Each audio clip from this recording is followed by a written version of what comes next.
나는 1920년에 태어났습니다.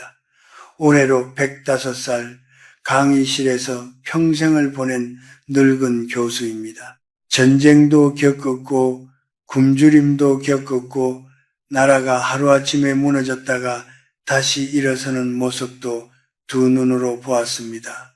그런데 참 이상하지요. 그렇게 큰 역사적 경랑을 다 겪고도 정작 나를 밤마다 괴롭힌 것은 거창한 사건이 아니라 아주 사소한 만약이었습니다. 어둠 속에 누워 천장을 바라보면 10년 전, 20년 전의 장면이 어제처럼 떠오르곤 했습니다. 그때 무리를 해서라도 그 아파트를 샀어야 했는데 그 사람 말만 안 믿었어도 그때 내 고집을 꺾지 말았어야 했는데 이런 생각들이 꼬리를 물고 이어지면 이미 100살을 훌쩍 넘긴 나조차도 가슴이 서늘해졌습니다. 나는 제자들에게 늘 말했습니다. 인간은 기억 덕분에 문명을 만들었지만 그 기억 때문에 가장 잔인하게 자기 자신을 신문하는 존재가 되었다고. 여러분도 그렇지 않습니까? 밤이 되면 10년 전, 20년 전의 선택을 오늘의 기준으로 다시 재판에 올립니다. 그리고 판사도, 검사도, 피고인도 모두 나 자신이 되어 스스로에게 가장 무거운 형벌을 내립니다. 5060세대가 가장 많이 하는 후회가 무엇인지 나는 상담을 통해 수없이 들었습니다. 첫째는 돈입니다. 그때 강남에 분당에 집을 샀어야 했는데 삼성 주식을 비트코인을 그때 샀어야 했는데 남의 거래프는 하늘을 찌르는데 내 통장은 제자리일 때 우리는 과거의 나를 멍청이라 부릅니다. 그러나 묻고 싶습니다. 그 시절 대출이 두려웠고 자식 학원비가 걱정이었고 혹시라도 실패하면 가족이 무너질까 밤잠 설쳤던 그 사람이 정말 바보였습니까? 둘째는 인간관계입니다. 보증을 섰다가 친척 말을 믿었다가 동업을 했다가 피 같은 돈을 잃은 사연, 배신감과 자책이 뒤섞여 화병이 됩니다. 내가 왜 그렇게 순진했을까? 그러나 그때의 당신은 사람을 믿고 싶었던 것입니다. 그 믿음이 있었기에 지금까지 누군가의 곁을 지켜온 것 아닙니까? 셋째는 도전하지 못한 청춘입니다. 안정적인 직장만 붙잡지 말고 장사를 해볼 걸. 남들 눈치 보지 말고 꿈을 펼쳐볼 걸. 나는 이런 고백을 들을 때마다 조용히 손을 잡아주곤 했습니다. 두려움 속에서도 가족을 지키려 했던 선택은 비겁함이 아니라 책임이었습니다. 젊은 날의 나는 그리고 중년의 나는 언제나 그 순간의 조건 안에서 최선을 택했습니다.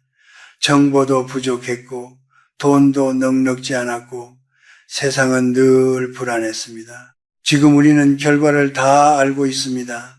그러나 그때의 우리는 몰랐습니다. 결과를 아는 현재의 내가 아무것도 몰랐던 과거의 나를 내려다보며 채찍질하는 일. 이것이야말로 가장 잔인한 심판이 아닐까요? 나는 100살이 넘어서야 깨달았습니다. 후회는 반성이 아닙니다. 반성은 앞으로의 행동을 바꾸지만 후회는 이미 끝난 장면을 반복 상영하며 내 영혼을 갉아먹습니다. 이불을 걷어차고 밤을 지새운다고 해서 날아간 돈이 돌아오지 않습니다. 이미 굳어진 관계가 갑자기 천사처럼 변하지도 않습니다. 바뀌는 것은 단 하나, 오늘의 평온이 무너지는 것뿐입니다. 미국의 한 심리학 연구에 따르면 사람들은 실제로 일어난 실패보다 하지 못한 선택을 더 오래 후회한다고 합니다. 이것을 행동하지 않은 것에 대한 후회라고 부르지요. 그러나 나는 말하고 싶습니다. 그때 행동하지 않았던 것조차 그 상황에서는 가장 안전한 선택이었을 가능성이 크다고 노년에 대해 이런 말이 있습니다. 늙는다는 것은 더 많은 것을 가지는 것이 아니라 더 많은 것을 내려놓는 법을 배우는 것이다.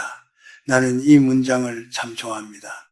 젊을 때는 쌓으려 애썼고 중년에는 지키려 애썼습니다. 그러나 노년에 이르러 비로소 알았습니다. 붙잡고 있던 과거를 놓는 순간 마음이 가장 가벼워진다는 것을. 그러니 오늘 밤 다시 만약이 고개를 들거든 이렇게 말해 보십시오. 그때 나는 그 상황에서 할 수 있는 최선을 다했다. 그것은 변명이 아니라 사실입니다. 우리는 어리석어서가 아니라 그저 살아남기 위해 애썼을 뿐입니다. 이제 묻겠습니다. 그렇게 밤새 가슴을 치며 후회한 끝에 여러분의 오늘은 얼마나 남아 있습니까? 105해를 산 내가 장담하건대 남은 시간은 생각보다 빠르게 흘러갑니다. 과거의 유령을 붙잡고 씨름하기에는 우리의 오늘이 너무도 소중합니다. 나는 이제 더 이상 과거의 나를 벌하지 않습니다. 그 대신 그 시절의 나에게 말합니다. 참 고생 많았다. 그 한마디가 수십 년 묵은 매듭을 풀어주었습니다. 여러분도 오늘부터 과거에 자신을 신문하는 재판을 멈추시겠습니까? 우리가 함께 그 첫걸음을 떼어봅시다. 나는 오랜 세월 학생들을 가르치며 한 가지 흥미로운 사실을 발견했습니다. 사람은 가보지 않은 길을 언제나 황금빛으로 칠한다는 것입니다. 마치 그 길 끝에는 고통도 후회도 병도 갈등도 없는 완벽한 낙원이 기다리고 있었던 것처럼 말이죠. 그때 무리를 해서라도 집을 샀다면 지금쯤 노후 걱정은 없었을 텐데 그 사람과 결혼하지 않았더라면 지금은 훨씬 평온했을 텐데 이런 생각은 너무도 달콤합니다. 왜냐하면 이미 지나간 선택과는 달리 가보지 않은 선택은 우리가 마음대로 편집할 수 있기 때문입니다. 불리한 장면은 삭제하고 유리한 장면만 확대합니다. 현실은 거칠고 복잡했지만 상상 속의 과거는 늘 매끄럽고 완벽합니다. 내 제자 중 한 사람이 있었습니다. 1990년대 말 IMF 직후였지요. 그는 모두가 말리는 와중에 빚을 내어 작은 아파트를 샀습니다. 몇 년 뒤 집값은 크게 올랐고 사람들은 그를 선견지명이 있는 사람이라 칭찬했습니다. 그러나 나는 그가 그 시절을 어떻게 보냈는지 압니다. 매달 이자 날짜가 다가오면 손이 떨렸고 아이들 학원비를 줄이며 아내와 다투었고 밤마다 혹시라도 직장을 잃으면 모든 것이 무너질까 두려워 잠을 설쳤습니다. 겉으로는 성공이었지만 그 속에는 또 다른 고통이 있었습니다. 반대로 집을 사지 못한 이들은 그때 샀어야 했다고 스스로를 책망합니다. 그러나 그들은 그 덕분에 과도한 빚에 짓눌리지 않았고 다른 기회를 잡을 여유를 가졌을지도 모릅니다. 우리는 결과만 보고 판단하지만 인생은 과정 속에서 사라지는 것입니다. 한국은행 자료를 보면 자산이 크게 늘어난 사람들 중 상당수는 동시에 부채도 크게 늘었습니다. 자산의 상승 뒤에는 늘 불안과 위험이 함께 있었습니다. 그러나 우리는 남의 결실만 보고 그 사람이 감내한 밤의 공포는 보지 않습니다. 결혼도 마찬가지입니다. 지금의 배우자가 아니라 다른 사람을 만났더라면 하고 상상하는 순간 그 다른 사람은 세상에서 가장 이해심 많고 다정한 존재로 변합니다. 그러나 나는 100년 넘게 사람을 보아왔습니다. 겉으로 보이는 모습과 함께 살아보는 모습은 다릅니다. 누구에게나 장점과 함께 감당해야 할 그림자가 있습니다.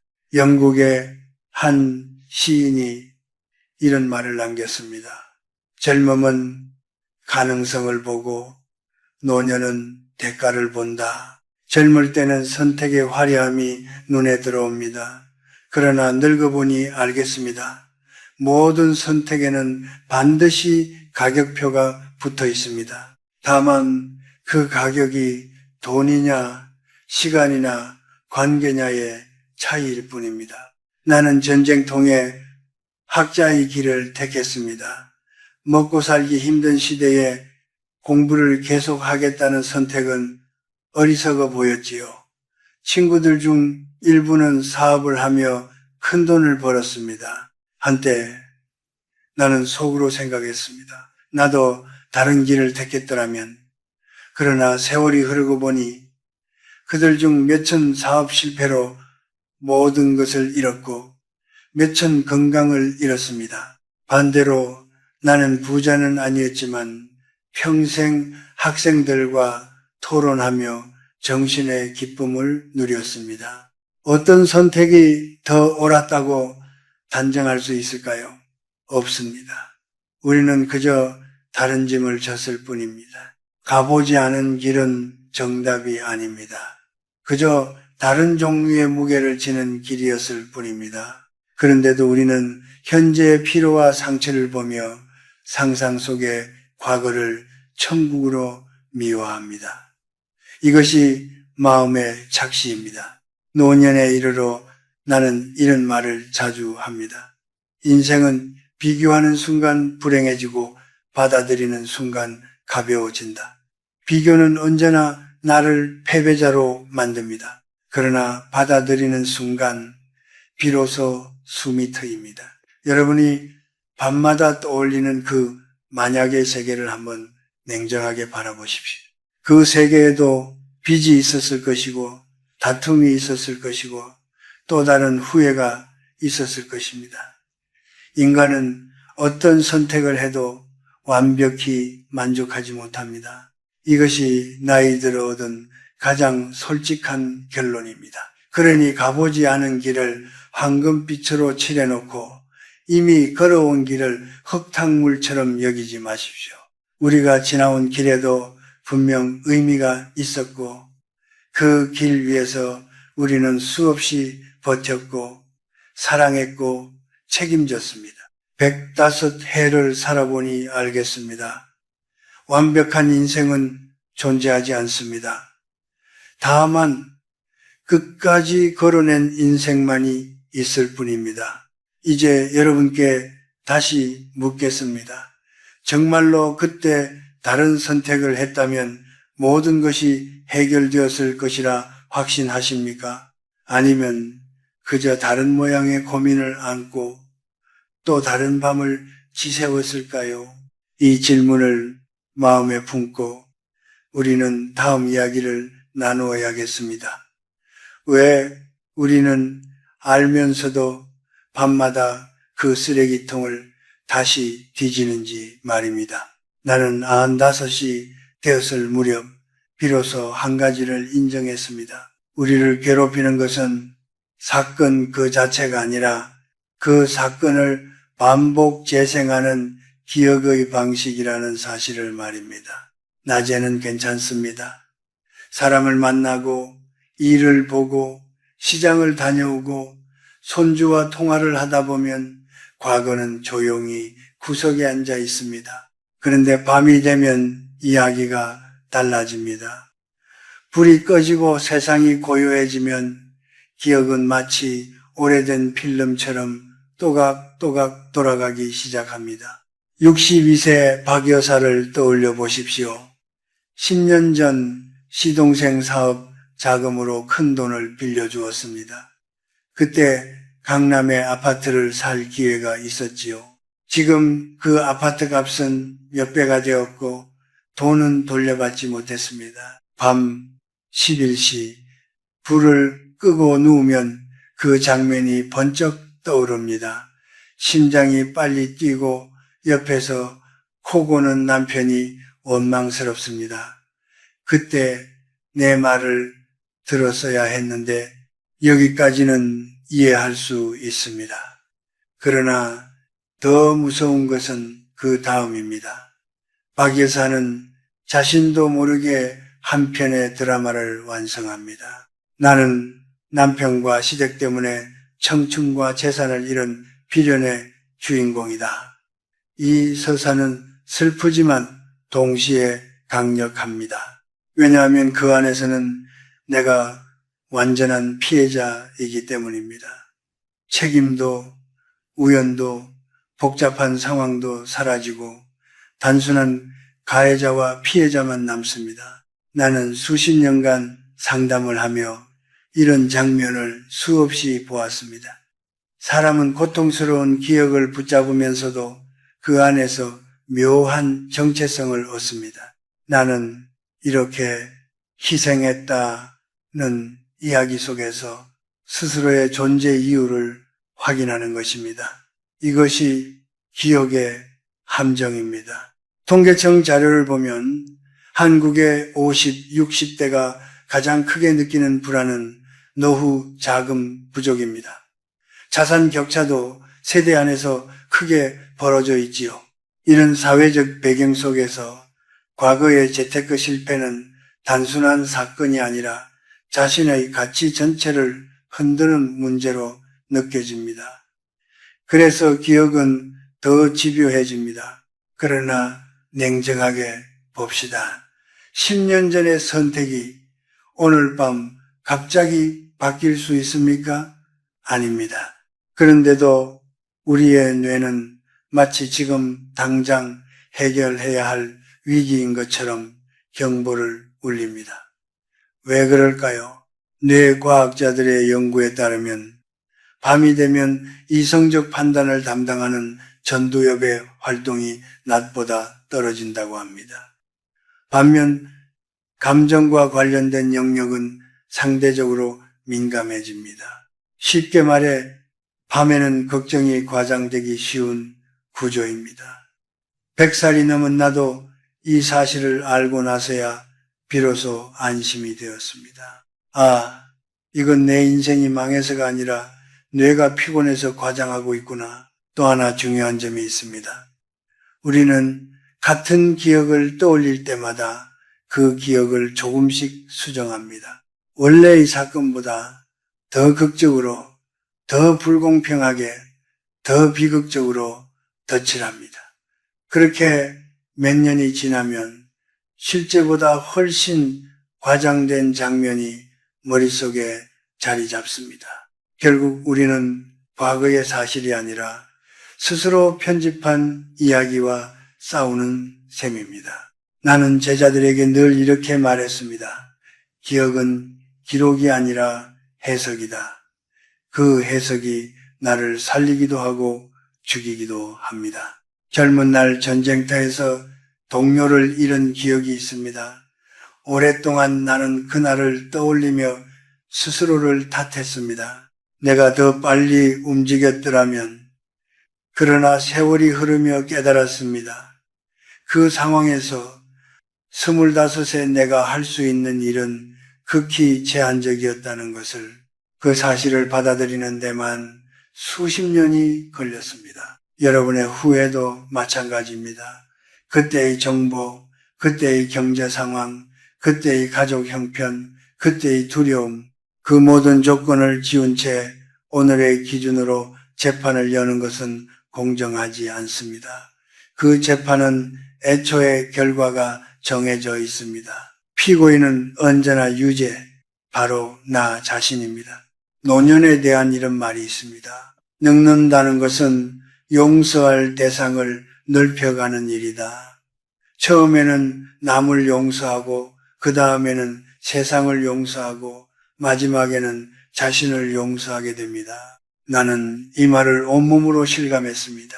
밤마다 떠오르는 후회는 어쩌면 내 인생이 잘못되었다는 증거가 아니라 아직도 내가 스스로를 용서하지 못했다는 신호일지 모릅니다. 이제 우리는 병의 이름을 알았습니다. 그것은 기억의 왜곡이며 해석의 중독입니다. 그렇다면 다음 단계는 무엇이겠습니까? 기억을 없애는 것이 아니라 기억과 거리를 두는 법을 배우는 것입니다. 105해를 살며 나는 몇 가지 방법을 터득했습니다. 거창하지 않습니다.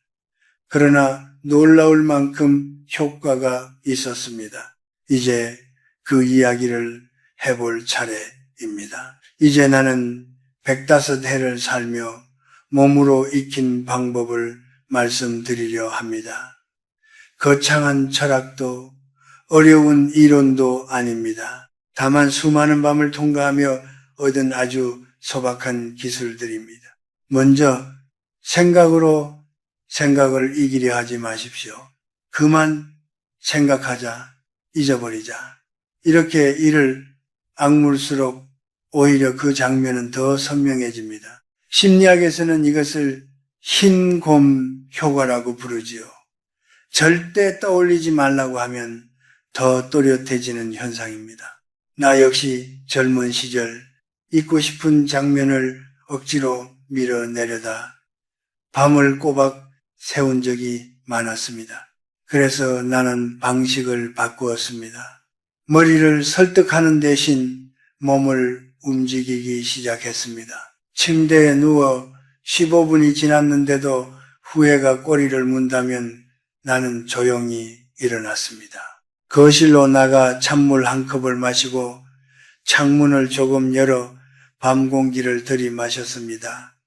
차가운 감각이 피부에 닿으면 생각의 흐름이 순간 끊깁니다. 몸의 감각이 현재로 나를 데려오기 때문입니다. 나는 스스로에게 이렇게 규칙을 정해두었습니다. 침대는 잠자는 곳이다. 재판하는 곳이 아니다. 이 단순한 원칙이 의외로 강력했습니다. 장소를 바꾸는 것만으로도 마음의 회로가 달라집니다. 후회를 곱씹던 자리가 더 이상 고문실이 되지 않도록 하는 것입니다. 또 하나는 지루한 집중입니다. 다시 누웠을 때도 생각이 밀려오면 나는 일부러 아주 단순하고 따분한 것에 집중합니다. 예컨대 한글 자음을 거꾸로 떠올리거나 어릴 적 살던 동네 골목을 천천히 걸어보는 상상을 합니다. 인간의 뇌는 동시에 두 장면을 선명하게 유지하지 못합니다. 사소하고 반복적인 이미지가 들어오면 감정이 실린 기억은 힘을 잃습니다. 여기서 중요한 것은 후회를 없애겠다고 싸우지 않는 것입니다. 그저 다른 자리를 내어주지 않는 것입니다. 나는 90을 넘기며 또 하나를 배웠습니다. 오늘 하루를 인생 전체라고 생각하는 연습입니다. 우리는 늘 앞으로 10년, 20년을 걱정합니다. 그러나 100년을 살아보니 결국 인생은 하루하루의 합이었습니다. 오늘 하루를 망치면 인생의 한 조각이 사라집니다. 반대로 오늘 하루를 온전히 살면 그만큼 인생이 단단해집니다. 그래서 나는 아침에 눈을 뜨면 이렇게 말합니다. 오늘이 내 인생이다. 거창한 목표 대신 오늘 마실 차 한 잔의 향, 오늘 읽을 한 페이지, 오늘 나눌 한 통의 전화에 집중합니다. 신기하게도 이렇게 현재의 감각을 또렷이 느끼는 날에는 밤의 후회가 훨씬 약해집니다. 노년에 대해 이런 격언이 있습니다. 지혜는 더 많은 것을 아는 것이 아니라 덜 붙잡는 것이다. 젊을 때는 무엇이든 붙잡으려 했습니다. 기회도, 체면도, 돈도, 사람도. 그러나 나이 들어보니 붙잡은 것들 때문에 오히려 잠을 설친 날이 더 많았습니다. 나는 이제 선택적으로 놓습니다. 이미 끝난 사건은 놓고 이미 지나간 말다툼도 놓습니다. 대신 지금 손에 쥔 따뜻한 찻잔을 놓지 않습니다. 그 온기만은 분명히 내 것입니다. 혹시 오늘 밤 또다시 그 인간의 얼굴이 떠오르고 날린 돈이 생각나 가슴이 답답해지거든 이렇게 해보십시오. 첫째, 일어나십시오. 물을 마시고 창문을 열고 몸을 움직이십시오. 둘째, 지루한 것에 집중하십시오. 숫자를 거꾸로 세거나 숨을 천천히 세어보십시오. 셋째, 스스로에게 한 문장을 건네십시오. 그때 나는 최선을 다했다. 이 세 가지는 내가 직접 실험하고 수십 년간 다듬어온 방법입니다. 거창하지 않지만 꾸준히 하면 분명히 달라집니다. 105해를 살며 나는 확신하게 되었습니다. 과거를 완전히 지우는 사람은 없습니다. 다만 과거와 거리를 조절하는 사람만이 평온을 얻습니다. 이제 마지막으로 내가 인생을 정리하며 얻은 한 가지 결론을 말씀드릴 차례입니다. 우리가 정말 붙잡아야 할 것은 과거도 상상 속의 다른 선택도 아니라는 사실을 말입니다. 나는 1920년에 태어나 일제강점기, 전쟁, 가난, 산업화, IMF까지 모두 지나왔습니다.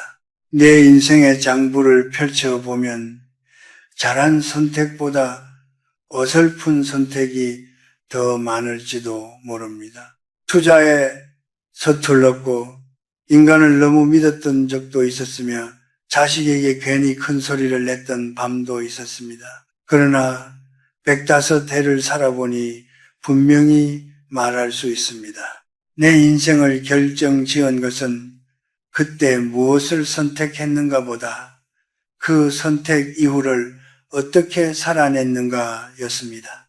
집을 샀느냐 못 샀느냐가 아니라 그 집에서 어떤 얼굴로 가족을 맞았는가, 돈을 잃었느냐 벌었느냐가 아니라 그 후에 다시 일어설 용기를 냈는가, 다른 사람과 결혼했어야 했느냐가 아니라 지금 곁에 있는 사람과 어떤 태도로 마주하는가. 결국 인생은 선택의 목록이 아니라 태도의 기록이었습니다.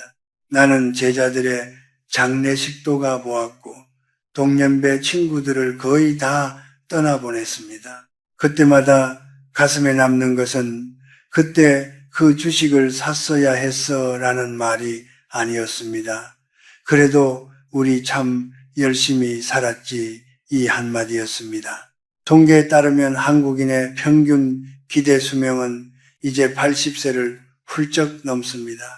그러나 중요한 것은 숫자가 아닙니다. 50대, 60대의 지금 이 시간이 결코 남은 인생의 덤이 아니라는 사실입니다.